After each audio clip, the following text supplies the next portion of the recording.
मुल्क भर की तरह बदीन में भी कश्मीरी भाइयों के साथ इजहार यकजहती के लिए यौम सियाम मनाया गया। इस सिलसिला में ज़िला इंतज़ामिया की जानिब से deputy commissioner Badin Abdul Fattah helio और चेयरमैन ज़िला कौंसल अली असगर हालीपोता की क़ियादत में डिप्टी कमिश्नर ऑफिस से DC चौक तक रैली निकाली गई।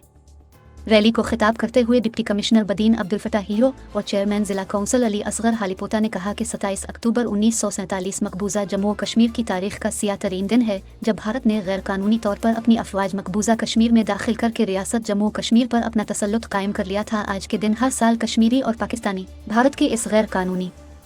कदम को सियाह दिन के तौर पर मनाते हैं। पाकिस्तानी कौम कश्मीरी अवाम की कुर्बानियों को सलाम पेश करती है और उन्हें यकीन दिलाती है कि उनके हक खुद इरादियत के लिए सियासी सिफारती और अखलाकी हिमायत जारी रखेगी। रैली में वाइस चेयरमैन ज़िला council Fida Hussain Mandero, district health अफसर doctor Zaheer al-Din Memon, assistant commissioner Badin Rabia Syed, livestock अफसर Mohammad Zaman Chandio, district manager PPHI retired major doctor Mir Hasan Jamali, senior teacher Syed Imran Shah समेत तालीम, सेहत, पुलिस, रेवेन्यू, ज़िला की तमाम सरकारी और LE6DP के साथ गैर सरकारी तंजीमों, मीडिया, अक़लियतों और सिविल सोसाइटी के हर तबके ने बड़ी तादाद में शिरकत की।